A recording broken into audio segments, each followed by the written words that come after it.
Okay. Now it's recording. All right. Yeah. We're supposed to click. I thought it was Greg's now, problem. when we're supposed to click. You were talking about your giant... See, you already hit it. I did. Greg made a giant foam contraption, Yes. which he was talking about, and then I wasn't recording. Yeah. And now I said, do anything but hit it, because we're trying to eliminate the background noise that comes like every 7 minutes in Greg's office. I can't help and it. The first thing he does is hit the giant foam contraption, which I told him not to. I can't help it, Dan. I am sorry. Well, this is clearly your fault that my thing wouldn't record properly, and then you hit the thing. Yeah, exactly. That was totally... I planned it that way. Planned it! Also, I'm observant enough to notice that my thing wasn't recording, good so job. we didn't do a whole episode of nothing. I hope I'm recording right now. I hope I didn't pull it in. Was I supposed to hit... Well, hopefully you can see the blue little bars moving up and down in Audacity. This is not that complicated. Did you hit the button already? Or was I supposed to hit my button? Yeah. You're insane. It's so... like, Greg was put on this earth to drive me insane. It's a fact. That's what friends do, right? I mean, just like, hey... It's a fact of life. No more insane than this comic book that we're about to read. I'm sorry. I can't help it. I mean, it's just what I do. I'm going to break that. I have not been to your house to break it. You know what? I'm not going to break that. Whatever plate is hanging behind you, because this is the problem with not having a video podcast, right? Like, if you saw my office, it's just piles of comic books and comic stuff everywhere. In Greg's office, it's like 17,000 hoodies hanging from a door, a picture of Yakov Smirnoff. Yeah. He's the Ukraine's finest comedian. And a plate, like the plates you got on late night television, that is, in the 80s. That is Neil Armstrong, thank you very much, on the moon. On a plate. On the moon. Yeah. Like, is that what was the company that sold the plates? Like Franklin Collections or something? Yeah, it was the Franklin Mint. The Frankfurt Mint. Franklin Mint. Franklin Mint. The Frankfurt Mint. Franklin Mint. Thank you very much. I think I'd prefer the Frankfurt Mint. No, that would probably they made the Hummels. Oh, well, that's the no good. Funko Pops. And Jake Roberts. The Funko Pops for the really, really, really old people. Yeah. Oh, those things are terrifying. Yes. I think the best was like the episode where they were... Wasn't there they using... Oh, that was on South Park where they were using the Hummels to smuggle cocaine. Probably. Or pain meds. I think it was pain meds because it was in the old folks' home. Yeah, it was... well, anyway, or was it cocaine? Well, it doesn't matter. Or was it meth? You know what? It doesn't matter. I don't know. It's South Park. You probably haven't seen that episode. I haven't seen that episode. All I know is, Outlander, we have your cell phone. Yeah, you were supposed to go back and watch more South Park because you were cackling uproariously. Though I don't know if that was the copious amounts of vodka you were drinking or if it was actually I couldn't bring it back on the plane. I had to get rid of it. Jeez. So, anyway, we are on Legion of Superheroes 288. Yes. And, by the way, we missed last episode was our 100th episode, and I didn't even say anything 100 episodes. This is 101. Yay! Yes. So if you've been along for the ride, or you could just go back and listen to all 100 and see how much better we've gotten. Oh, I would say, or worse, because I honestly think we started out thinking we were doing something, and then we decided we weren't really doing anything, so we just kept talking about comic books. Well, I think if we had started, if we went down the path of when we started doing an actual podcast as opposed to what we used to do when we were younger and just talking about comic books and just riffing off of each other, which is what we do anyways. But that's what we just do now. But when we actually tried to be all up our up our own butts about when we tried to be professional podcast journalists and bring in when you talk about the state of the world and the way this comic affects everything else, and it's we could talk a little bit about that, but when we try, we do that. But when we tried to really get into it and be that, it sounded so just dumb. It good. Sounded really it was a podcast that I would not recommend. So we listened to. Well, that's none of the ones we actually recorded. No, we recorded two episodes like that. No, one, and then it was no, that's not good. We didn't release it to humanity. Yeah. So if you've heard our podcast and you can imagine that we chose one not to release to humanity, you can only imagine how terrible that one was. It was, we talked about some very interesting things, and we talked about, that's the dumb thing is, it wasn't bad, it just wasn't us. It was aspects of things that Dan and I talk about, but it's like, why would we want to bore you about how to better your life? No, I'm just joking. Yeah. I mean, you don't want to hear two nerds also talk about how to fix your credit score and other stuff like that. There's other podcasts for that. You don't want to. Oh, I can talk about that all day. I know, but you don't want to. You don't want to mix it up with your comic books. It just gets confusing, because then you're like, well, no, shoot, because then I couldn't justify buying. Then you gotta. I couldn't justify buying all the comic books. Then you gotta sell your comic books. It's a catch-22. Nobody likes that. But speaking of being professional, I actually do have a correction from last week. Good, yes. I said Jimmy Janes went on to work on cartoons and movies, but that was actually James Sherman who drew before, around the time of Joe Staton. Okay. So back with Conway, but Jimmy Janes was the last big artist before this group got on. And he is a storyboard artist, so that is factual.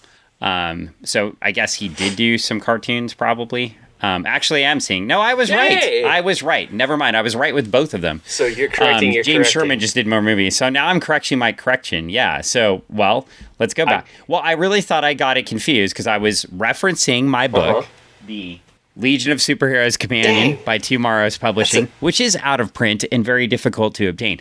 So it is very rare. Actually, I have this thing. It's a nice book. Can we do the comic book guy voice? I have this Legion of Superheroes Companion. I'm going to get it in the slab. It will be protected forever, and no one will have it but me. Are you going to really put it in a slab? No. Okay. Well, I was going to say, please don't. Well, that's one of the ones I don't have the PDF because I think I don't know. I don't even know if I actually got that from Tomorrow's. I think I had to buy it on the open market. But anyway, it looks like Jimmy Janes worked on Batman the Animated Series. Never heard of that one. Exo Squad, Extreme Ghostbusters. Never heard of that either. The Incredible. I know you've heard of that. The Incredible Hulk, The Karate Kid. The Karate Kid. No.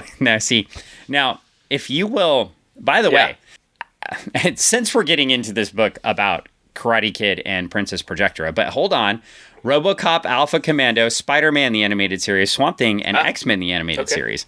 So obviously, so Jimmy Janes went on and did a lot of cartoons after. So I was right. So I was correcting.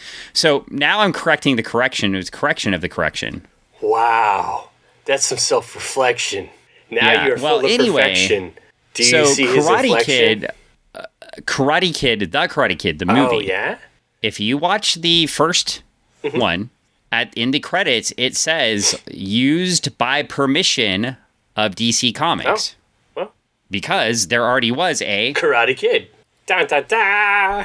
And that's who we're reading about today. But no, literally, they actually had to get permission to use the name. That would make so much sense as why there's a character in here called Mr. Miyagi. And there's no character called Mr. Miyagi in here. That's just my imagination. No, his teacher is named. You want to get what would be the worst possible Japanese name to call his teacher? Sensei. Most generic, yeah. They call his mentor Sensei. Not one of Paul Levitz's finer moments. Sensei. But it's very. They should have come up with a better name. It's very generic. It's very straightforward. It's what you call your teacher is a sensei. Well, we get a cover. Yeah, it is. We have before. I was like, well, speaking of which, we have a cover of characters that we'll never see. Oh wait, we'll see some of them again.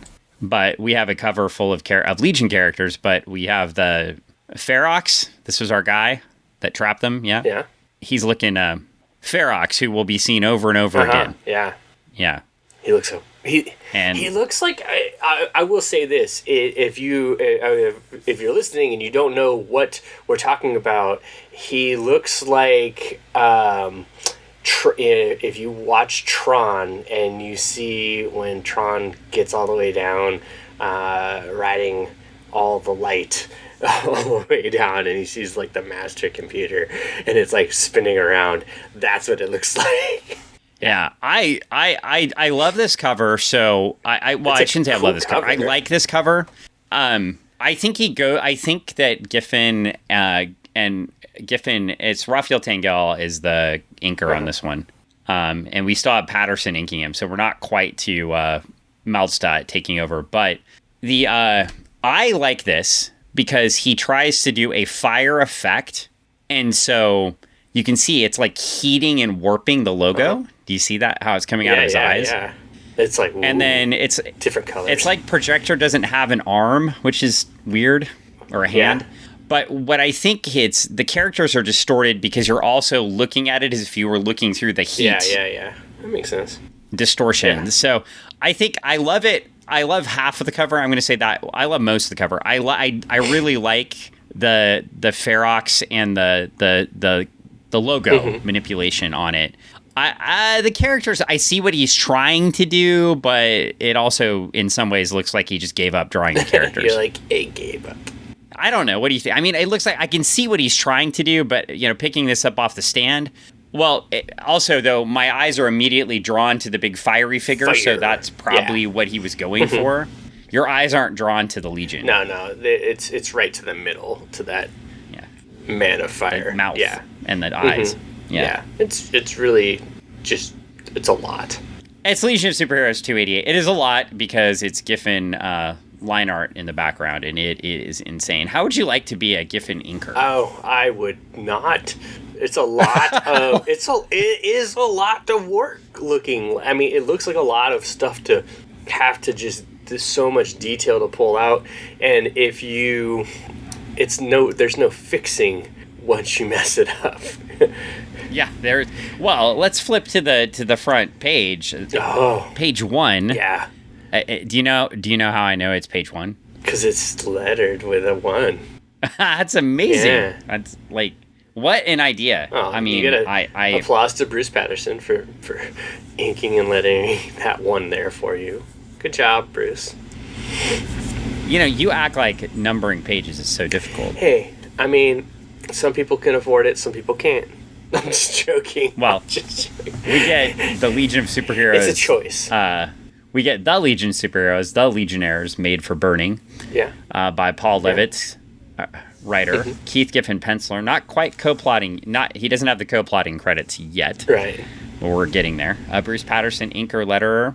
Wow, Bruce Patterson inked and lettered this. Yeah. Well, you are right. Yeah, that's what I said. So, of course, he had the... Yeah, he had the ability and the skill and ability. We've changed colorist. Carl Gafford is coloring it. And we get a new editor. Yeah. We're Mike W. Barr. Gone. Out of here. Laurie Sutton is in, and we'll get Laurie Sutton. And another cool fun fact about the Legion is we will go from Laurie Sutton and then to Karen Berger. Hey. So 2 very famous gender female editors take over the book. Yeah. And I think it's cool. Of course, Karen Berger went on to be the editor for something called Vertigo. Maybe you heard of it. A small little imprint. Yeah, a small little imprint inside of DC. Like she wasn't important enough to be Eddie Berganza, of course. Like we. What lasted 20 years, 20 plus. Yeah. Well, and just if you ever see Eddie Berganza, just punch him in the face. Punch him in the face. Well, I mean, punches. I mean, he already is gone from comics, so we might as well just punch him in the face too. Get out of here. But he's Berganza. Yeah. Well, he's not quite as gross as the person who created Arm Fall Off Boy, but pretty close. Well, anyway, before I get sued, we're just gonna move on. Because the Legionnaires are made for burning, and burning's what they'll do. And we've got. So first off, we were talking about the art. Yeah. I want to move on from there. I'm not going to spend a ton of time further discussion of all the lines that Giffen puts into a drawing. Yeah. But my God, look at those bricks. It's a lot. It's so many bricks. So much. And pockmarks in the bricks and lines and dents. And the chains and the fire and the hay or the wheat or the whatever all that is, like all that texture. Yeah. And the broken stuff. It's like so many textures going on. And Karate Kid has decided to take down the entire building, apparently, because he's going to knock it down. Punching a pillar Yeah. Well, apparently that pillar is not very important because Projectra doesn't seem very worried about it. No. But basically, this is going to be a lot of this comic book at the beginning. We have Karate Kid wanting to fight things, and Projectra being sad. Yeah. That's because her dad was killed, and she was going to get to be queen, and then her cousin took over, and they do a nice little recap here. Last week on Yu-Gi-Oh! Or last time, not last week. Last time on Yu-Gi-Oh! Yes. 1/4 of the episode is a recap. I don't think we're going to get a 1/4 episode recap, but we get a little recap here. You want to hear something that'll make you feel good about recaps and stuff like that? Okay. About life and recaps in itself. Hurry up, because I want to talk about the mission monitor board. But you give me such a tough time about numbering and stuff like that in Starlight. I do.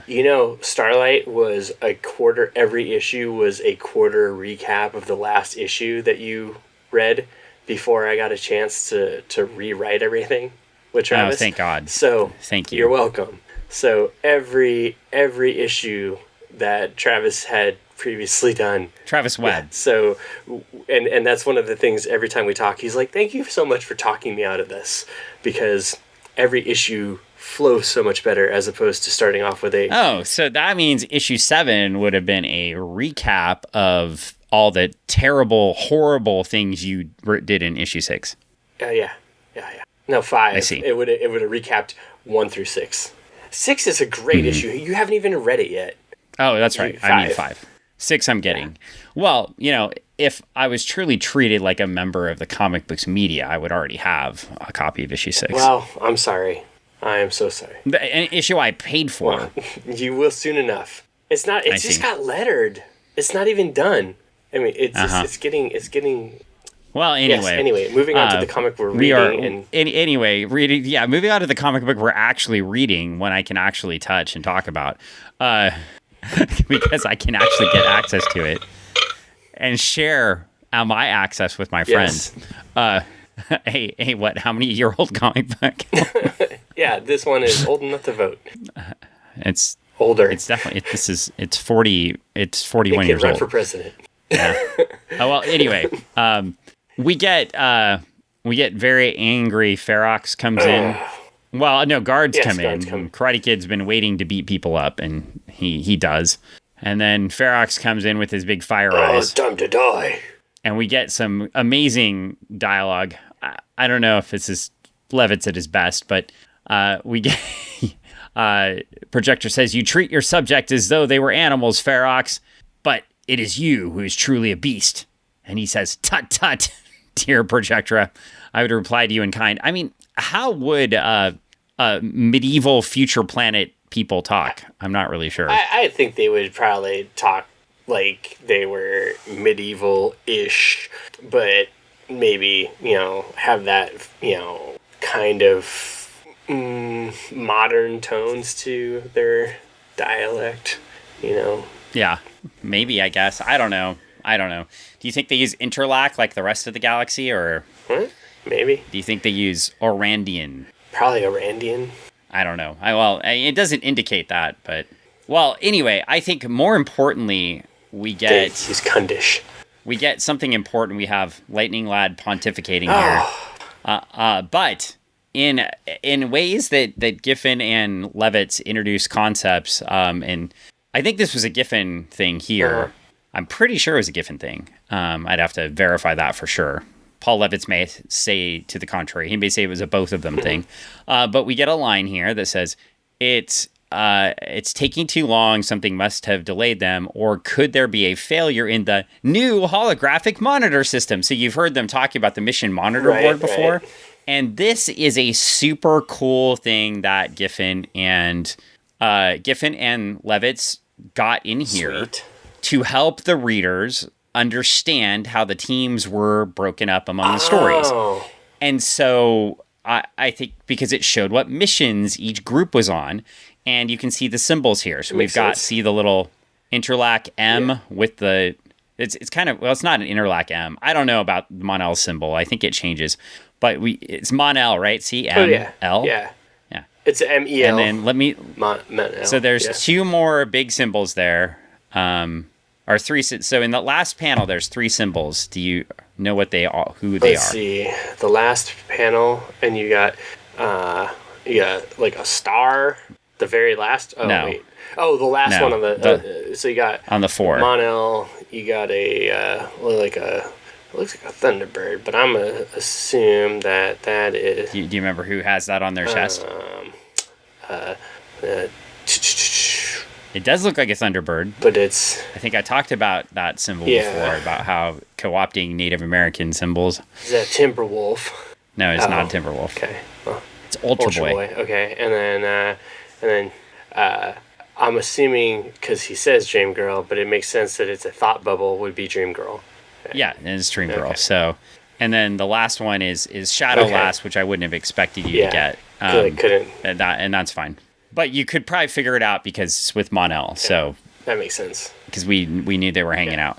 But yeah, I mean, I just and one of the cool things about being a Legion fan, and now you've seen my big shirt that has all the symbols on it. So that's what all these were. So somebody then drew a T-shirt with all the symbols. I would promote the company, but the company used to be on the up and up and do all original cool stuff and work with creators like Steve Lytle. Now the company I bought the shirt from is stealing other artists' work and doing sublimation prints. That's not cool. So they're just like ripping. Yeah, like they have sublimation prints of Keith Giffen's covers and stuff. Gross. You know, it's always good to steal from a guy who just died. You know, that's pretty weak. Yeah, actually, you know, I will say their name. Nah, that's not. Say their name so you don't buy from them. You know, I don't. Well, no, I don't want to give them any. I don't want to give them any support because I am on Legion message boards and people keep posting themselves with these sublimated shirts with other people's art that they're paying them for, and it's disgusting. And you're like, don't buy that. It's garbage. In fact, I'm wearing a hoodie from them right now. Yeah. And remember how my old ones never faded? Yeah, the new sublimation. You see how terrible and faded this one is? No, this isn't a sublimation one. Oh. This is one with the original art. And my T-shirt like this, too, faded almost instantly. Oh, wow. So not only did their quality go down, and then they started stealing. No, I've not bought anything from them I didn't buy anything from them after they started selling other people's art. That makes sense. Yeah. Which is really sucks, too, because they worked with Steve Lytle before he died to get some original drawings from him, too. They did. And whether or not you think it's okay to steal or characters, right? Well, you know, it's questionable whether or not you could draw a character from DC and then sell it, right? That's questionable, but I'm okay as long as it's like the artist doing it, right? Yeah. But the other, it's just anyway. I don't want to spend too much time on it. Just don't steal shit from people. Don't steal. That's not cool. Stealing's bad. However, on a happier note, back in the back of my office, I have a print in honor of this very issue. Oh, look at you. And we'll pull it out in a minute. So, it's like you had no idea. I had no idea. We get to the next page, and I thought, was that Lightning Lad or is that Element Lad? No, it's Lightning Lad, isn't it? I don't know. No, he's up at the top. Well, no, he's all crying. He's crying. Well, he quit last time. Yeah, right? he's going through some stuff, dude. I don't know. It could be Brainiac 5, too. I don't know. Going through some stuff. It's all in shadow. Oh, it is Brainiac 5. He's walking away. Okay.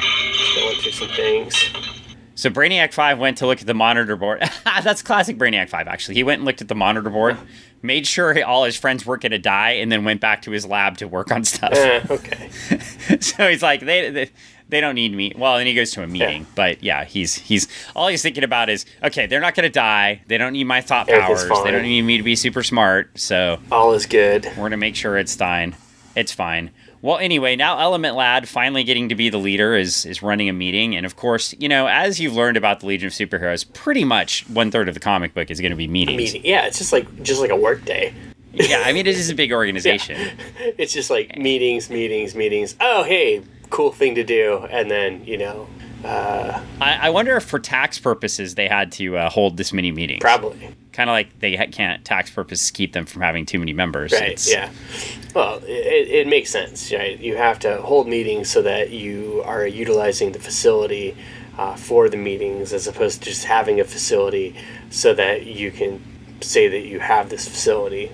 So to write it off, you have to use it.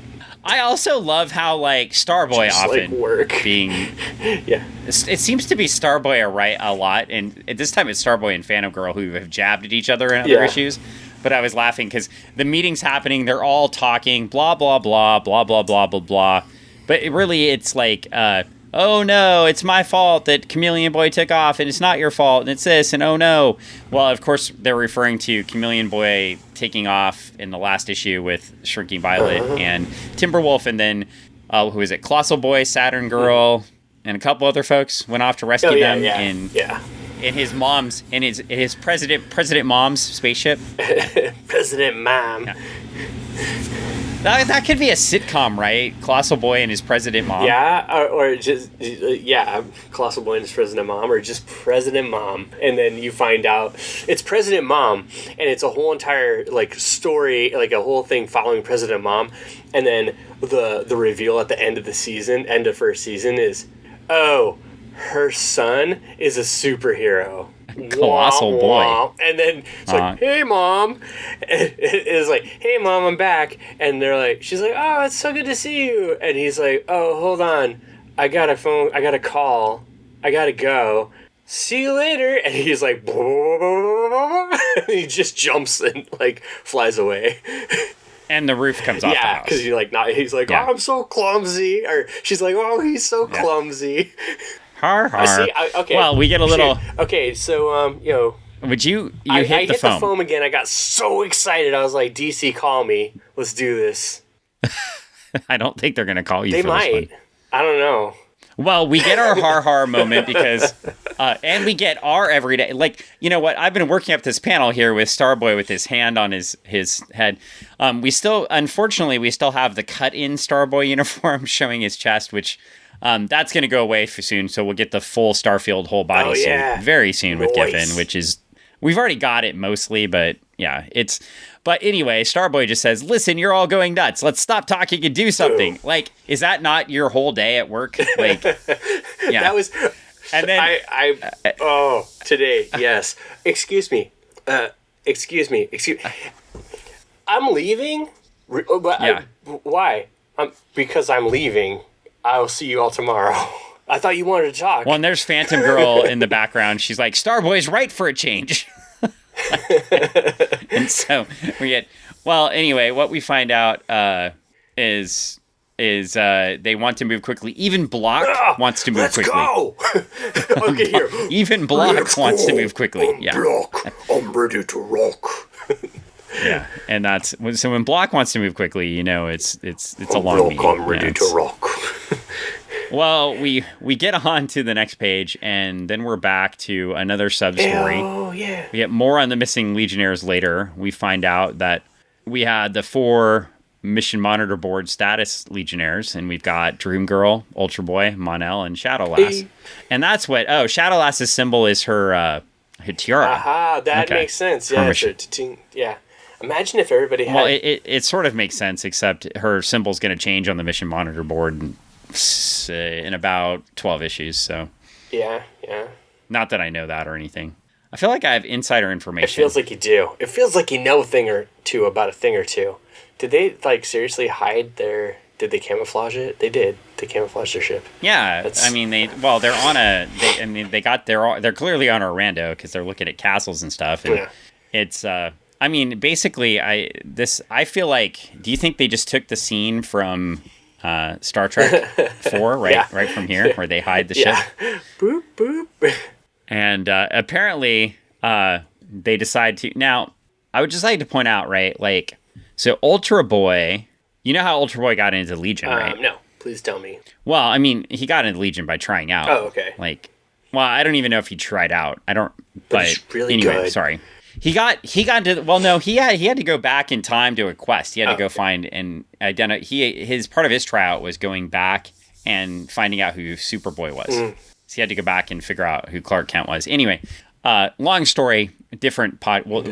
maybe someday we'll go back to his origin back. But in Gold and Silver Age Superboy comics, but we'll avoid that now. But he says, so remember, so in the Legion of Superheroes, right? No 2 superheroes can have the same power. So you might be wondering how Supergirl and Superboy and Mon-El can all be powered similarly and be in the Legion. Yeah, well, they are all. Well, Mon-El is not. Remember, he's allergic to lead. Yes. Not kryptonite. Yes. It's different. Supergirl got an exemption. Oh, like a tax exemption. Or Superboy, depending on the lore. Okay. Right. Of course, they're not. They're reserve members right now. Okay. Right. Yeah. But why? Okay. So why does Ultra Boy get in? Isn't he just all of their powers, except he can only use one at a time? So do you know how he got in?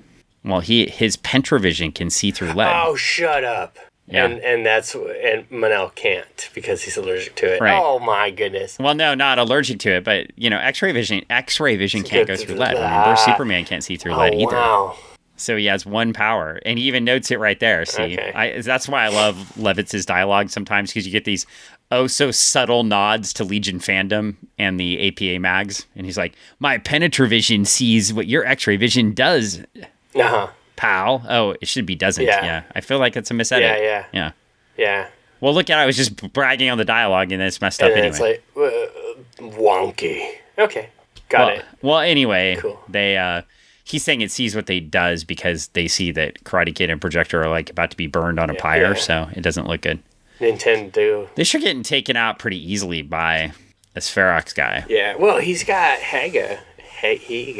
Oh, new character introduced. Yeah. This old lady. Yeah. Haga. She doesn't have an eye. I feel like she's seen better days. She's scary looking. And she's got like a big thing behind her that looks like her, which is scary too. And she's got purple robes, which automatically makes her a bad guy. Purple. Which is weird because like not a primary color. As a child, people were like, "Oh, purple's so terrible," but I was like, "I like purple." And it's like, "Why do you like purple?" I'm like, "Dark crystal's cool."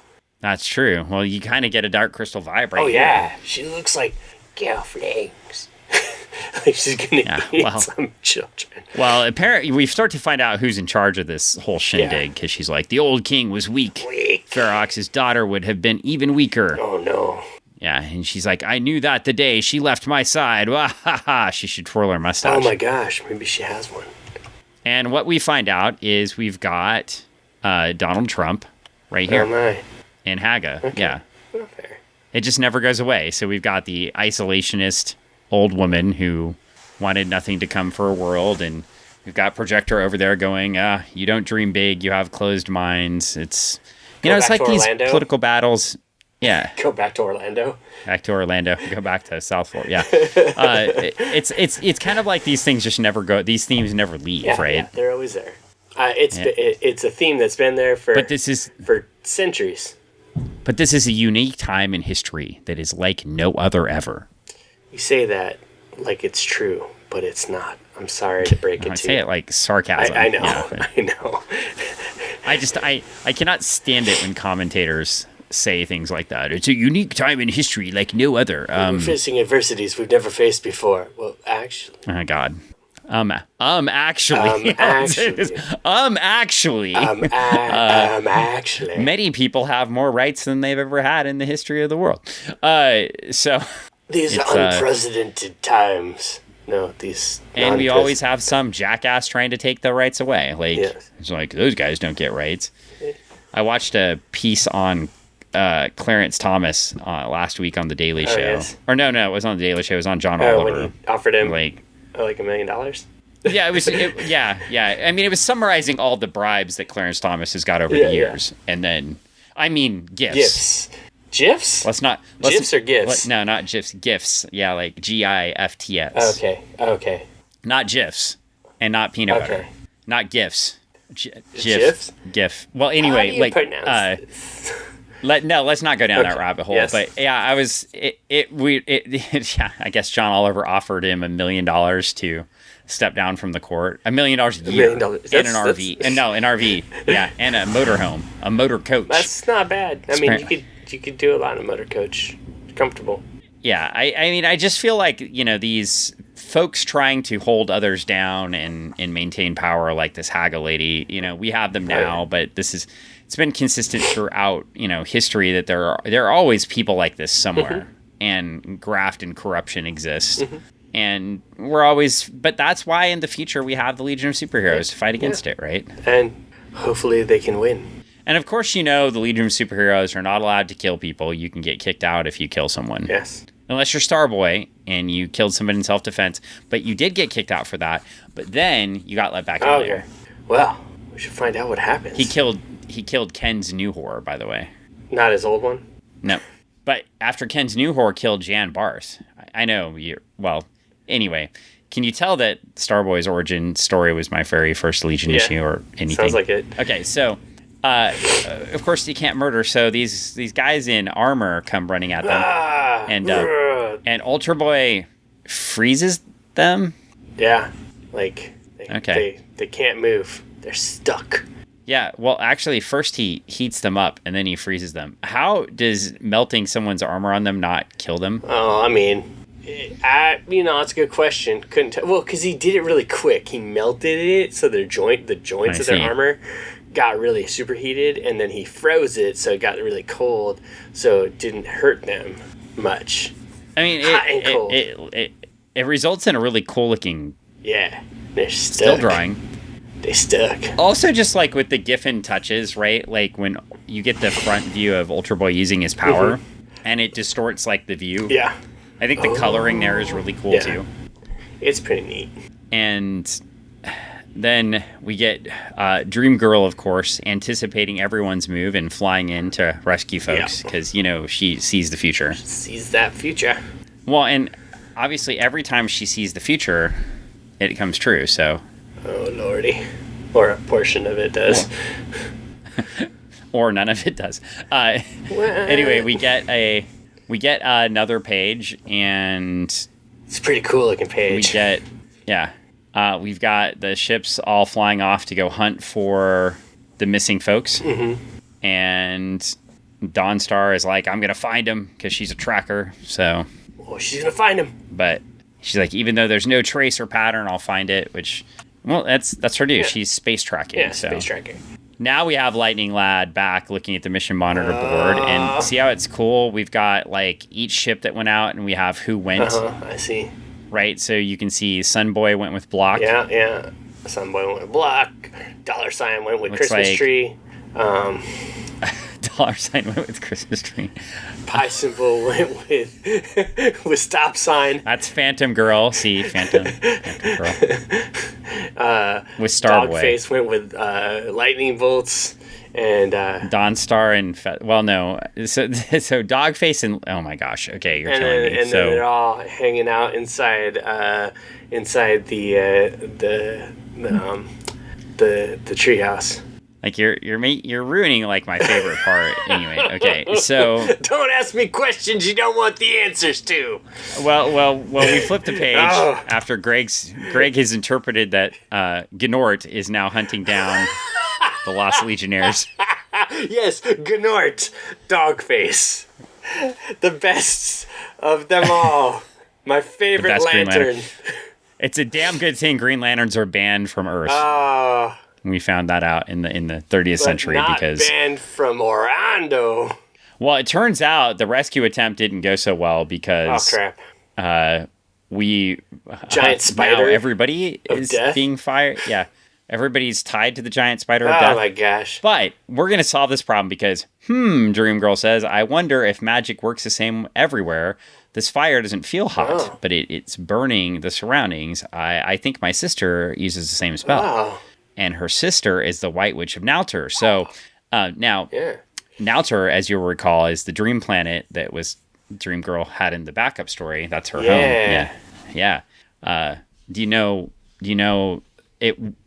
Laurie, I do need to fault Laurie though. I think she should have given us the Adventure Comics issue where Misa first appeared. So the White Witch, but that would have been nice.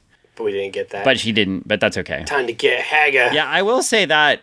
They're old stories, but I still like it when you get the reference to which story.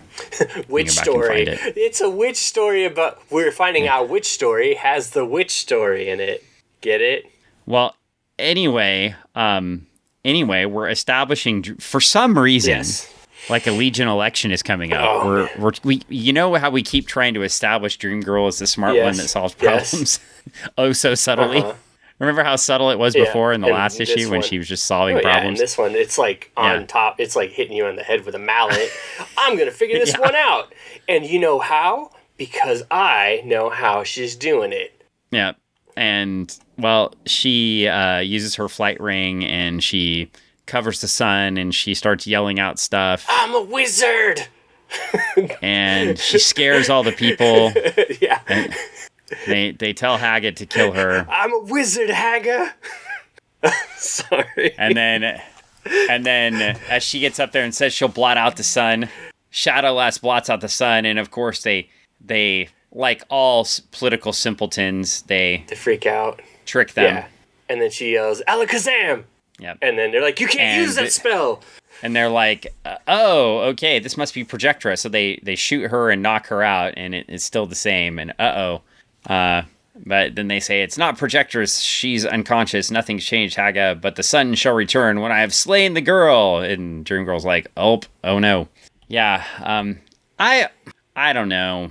I like, we're about to get into some really, really good stories. Mm-hmm. And I guess, like, they needed to clean up this plot line. Yeah. So I'm glad they are before. You know what? Actually, I'm really glad they're cleaning up this Orlando plot line before they get into much better stories. So it's not in the way. So it's not just hanging out there still. Gotcha. Yeah, because it's like, it's not muddy. No, and when I read this as a kid, I don't think it bugged me as much. But it just, Orlando's lame. Like, it's the past and the present future. Well, it's like her solution is to trick the populace, like, into thinking she's some sort of wizard, right? But spaceships fly onto their planet, right? An attack! Like, and I know they hid their spaceship, but they know that Projectra left in a spaceship. Like, they should know that. I don't know. It's just So these folks here, these noble folks. I mean, they're basically all the ones with Haga and Pharoxx. They're basically the Capitol rioters, right? Yeah.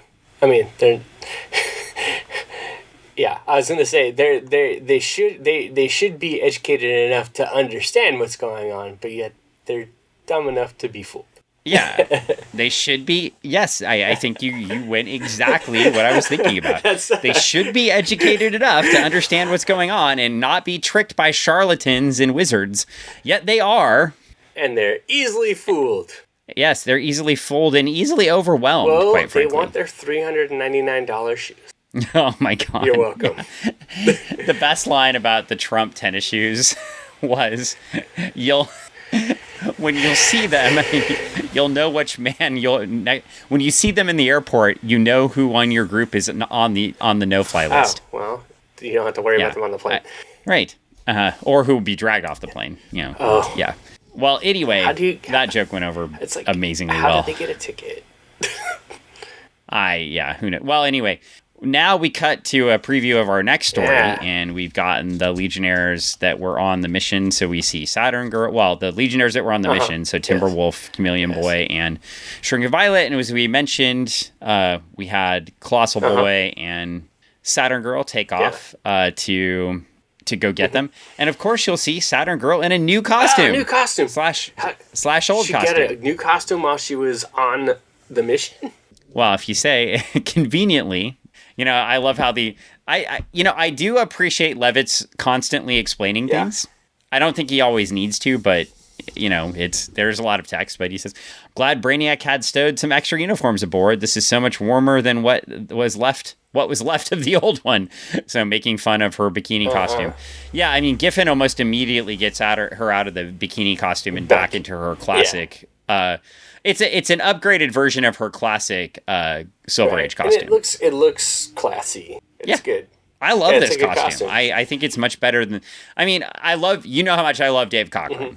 Mm-hmm. This is just a better costume than the bikini costume Dave Cockrum drew. I mean, not everything was a hit. Yeah. And Timberwolf's back in his see all of my chest costume. See my chest. It's the best. There's a lot of V lines in some of these costumes. We've got Mopey Boy there in the back. Mopey Boy. Mopey Chameleon Boy, yeah. And we've got Snuggly Colossal Boy and Shrinking Violet. It's kind of funny. And they point out they were gonna let everybody know where they were, but their rings don't work because the planet forms some sort of ice crystals, frost crystals that are messing up all of the electronics. Curses. Yeah, so not so good. we get another page where everybody's just like, kind of. Chameleon Boy, they're all just tired of Chameleon Boy. They tell him to go away. Yeah, piss off. And he's like, fine, I'll be Mopey Chameleon Boy. And Timberwolf takes Saturn Girl off to where she can rest, supposedly, and they leave Saturn Girl, or it's not Saturn Girl, Shrinking Violet and Colossal Boy off over to, I guess, Neck. And Saturn Girl and Timberwolf have this in-depth conversation about why she had to come back and get him, and yeah, it's like, they're talking about maybe the marriage is not blissful right now. I don't know. Seems awkwardness. And now we're gonna get back to, so we've got lots of love, and poor Chameleon Boy is all by himself, and we're gonna get back to our rando. I'm sure we'll see more of this soon, since the whole team is searching for them except for the people on our rando. Yeah. So now we get back to Cones of Dunshire. Hey, yeah. It's all about the cones. All about the cones. It looks cool. There's a lot of cone buildings on this planet. Yeah. Well, I mean, you got to have those cool towers, and, they had to have a topper on it for the flags, and, got to keep the dragons away. Well, Shadow Lass is a beast, and she knocks out Haga. Mm-hmm. And then Dream Girl goes ahead and finishes her off. And, boom, boom. Yeah, and now we get Pharoxx is like, stand away, I shall keep my kingdom, rules or no rules. And they're all like, my lord, you're violating the rules. And here's where all of these folks are smarter than Trump supporters, because they actually turn on the grifter when he starts breaking the law. Like, but the law. Yeah, they're like, oh, wait, you should follow the law. You can't just, like, do whatever you want. When in the current political climate, they seem to double down on him when he does whatever he wants. No, our traditions. Yeah. So, our laws. Yeah. Well, anyway, I don't know. I've probably been too mean to Trump support. If you're a Trump supporter and you listen to our podcast, we want you to know you're welcome to. We have a lot of hot takes that you might not be hip to, but at the same point, hey, you might also like. I mean, but you're certainly welcome. You might we wouldn't turn you away. You might enjoy the banter, and you might pick up a comic that you wouldn't, in a hot take that you wouldn't normally. Well, I mean, after all, for all of our Trump supporting fans, we reviewed that entire Captain America drug series, which was clearly, the Streets of Poison, clearly the best comics book issues we've ever had.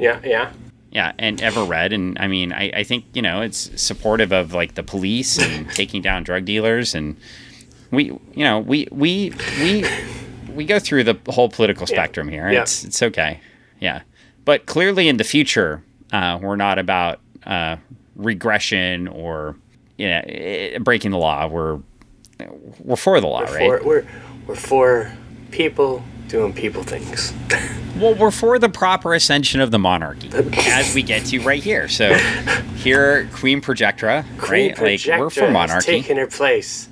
Right. Destroy. I mean, that's what this book is all about, is monarchy, right? The man thing, or whatever this is. It looks like man thing to me. Yeah, I don't know. Like, I didn't know he had this power, right? He has the ability to, like, create make a real life illusion. Yeah, illusions, and they're fighting it. Like, they're going to town, destroying it. And Karate Kid's like, I ain't having it, dude. I got a score to settle. I'm gonna work. And she said, Projectra, of course, says, "Fear not to destroy them, Legionnaires. They are only magical constructs, scarcely more real than my merest illusion." Which she's basically like pissing on his power, which is better than hers. Like, he can create illusions that actually punch people. So. And then Karate Kid, because he has to, foreshadowing something in Legion of Superheroes Volume 4, Number 4. Karate Kid says, "Let me stay behind and beat this guy up." And it goes well here, but in Legion of Superheroes Volume 4, Number 4, it may not go as well for Karate Kid in that fight. No. Well, 1984, 1985. Yeah. When did Karate Kid come out, the movie? The movie itself, I think 84. Might be 84, 85. And this Karate Kid was gone. Well, if you're named Karate Kid and you're lending somebody else the rights to the name, it may be a Pharaoh Lad scenario. I don't know. Right. It might not be good. But Yeah, so, well, we don't focus on the future. You know, did I tell you, like, the whole X-Men thing? We weren't allowed to focus on future X-Men, and here I am referencing every Legion of Superhero story I know. Well, we are in books about the future, so why wouldn't we reference the future? Because that's what you do. But that could be a future podcast, because, you know... Wouldn't talk about the future. Wouldn't talk about the past anymore. Well, no, I'm just saying that we might be running out of time for this podcast to talk about more things that we can't talk about. Oh, that's fair. Well, anyway, yeah. So Karate Kid beats up Pharoxx.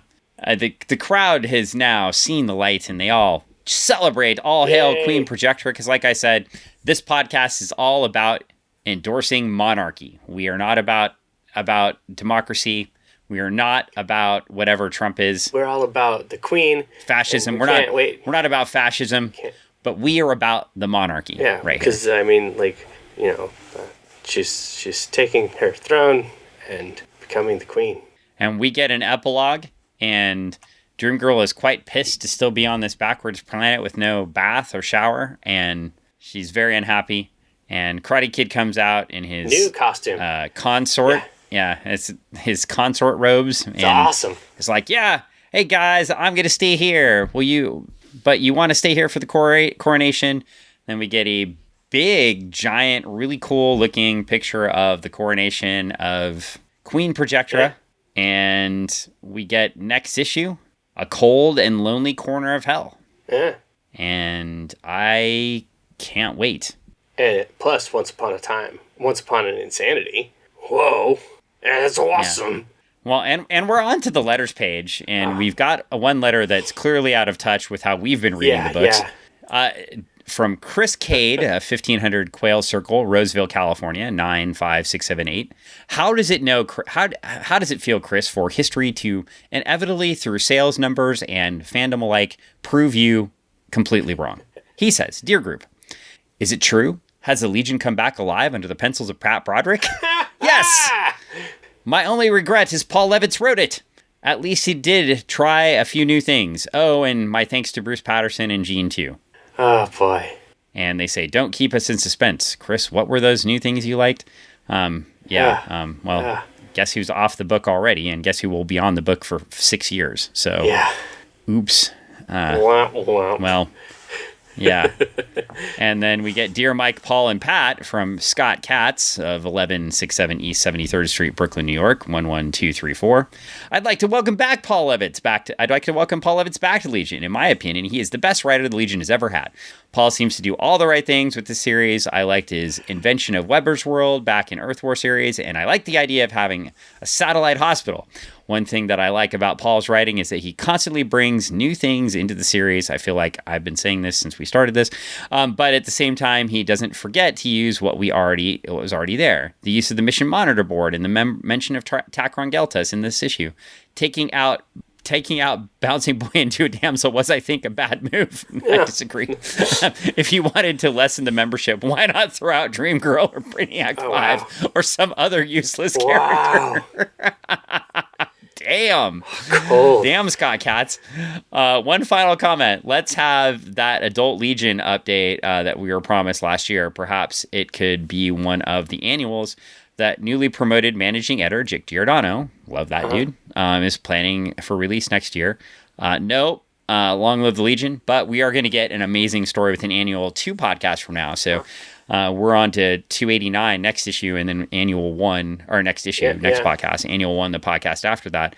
And they do say the Adult Legion resolution is coming, but it's not going to come till issue 300.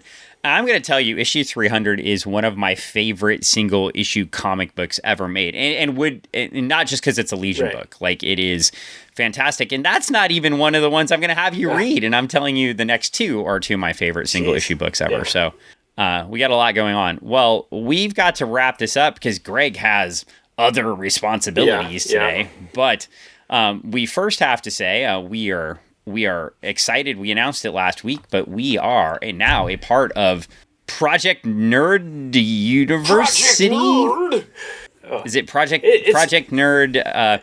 It's the Project Nerd Network. Project Nerd Network. Yeah. Of podcasts and things. Podcasts and things. Yes. And things. Yeah. It's amazing. They have podcasts. Our picture is now on their website. Mm-hmm. Though the podcasts aren't on the website yet, but hopefully when this one comes out, they will be, or close to it. Yeah. I mean, we're still on our feed. You can still going to be able to find us on YouTube. You don't have to change your feed at all. But what we would ask you is go check out Project Nerd, and then you can see their podcasts as well. See all their great shows. But you can also find more community because then, people that like our podcast, they like our podcast. We go to there. You go there. You go check out their podcast. You find other podcasts you like. You find other people that are nerds like us that like things, and then you can talk to them. Yeah. So you could engage in like their Instagram community or their Facebook community. Yeah. Do they have like a Discord? Or maybe I should do some research. They have like a Discord or something. I know they had like They have a couple different Discord. They have a couple different Facebook groups that have their main Facebook group, Facebook page, and then they have a Facebook group that is like a full on like interactive chat type thing that they post a lot of memes and other things like that. So, and I'm pretty active on the meme team that puts those together. The meme team. So we basically like. Is that run by the demon Entrigan? Yes, there's the demon and the. The meme team is run by the demon Entrigan. Demon, and they basically because it can what do so many. You have to rhyme if you're talking about the demon Entrigan. Remember? No. Anyways, so point being is, there's a very large group of folks that are part of this that interact and that they pretty large folks or there's both large group of folks and a large group of pretty large folks. Yes, Dan. How are you defining large? You take it any way that you want to. How are you defining large? Like muscular or both? Like, okay. And then also quantity. Oh, everyone's welcome. That's what you're saying. Quantity of people, yes, is open to everyone. Okay. So everyone's welcome as long as you believe in monarchy. No, you just want to. They just want people to have fun in their fandoms. So and believe in monarchy. Don't be a jerk. What? I'm not telling you to not be a jerk. I'm saying they don't want people to be a jerk. So, Dan, you are not allowed to be there because you're a jerk. I'm sorry.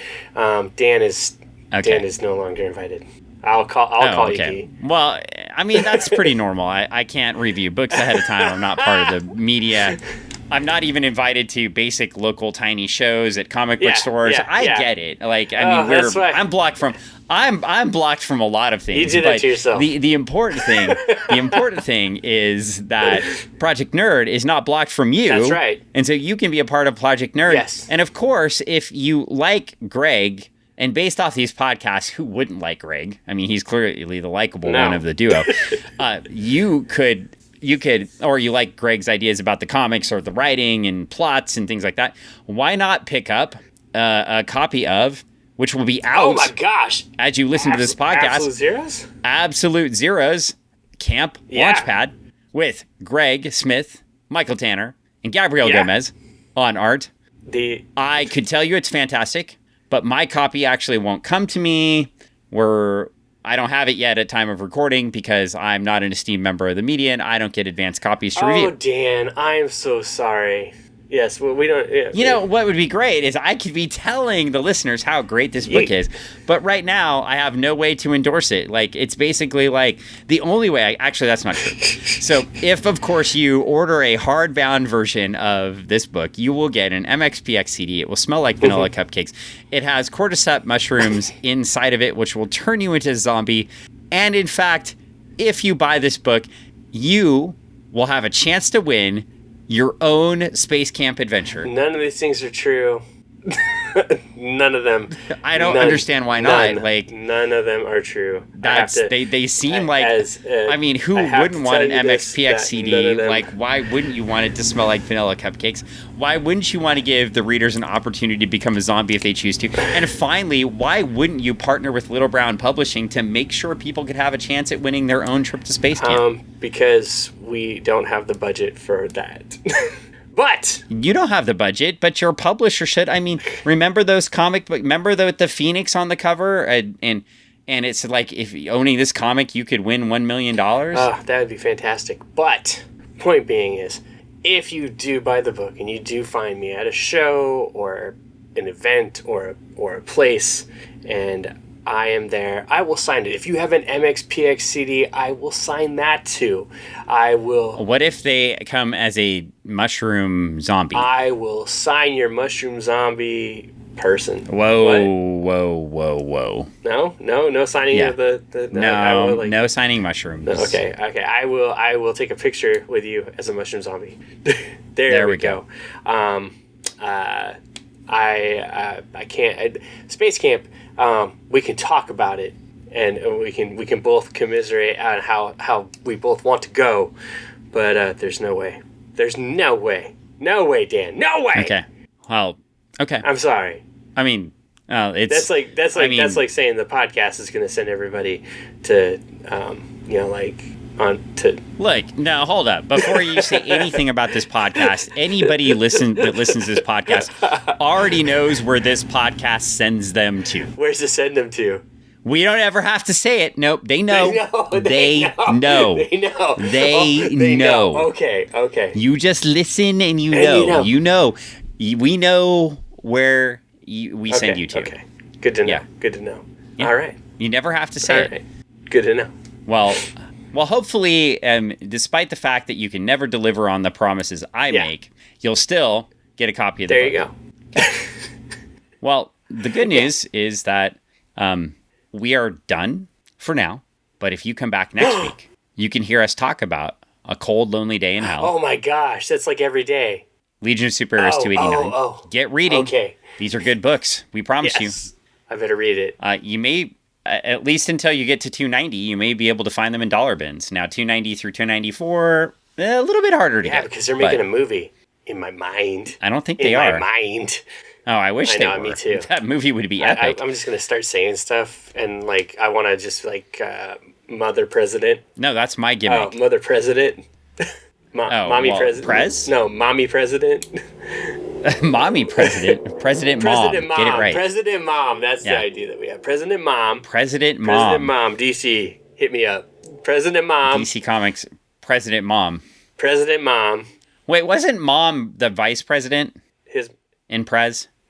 Yeah, his mom was the... No, Mom wasn't vice president. What's his face was vice president. No.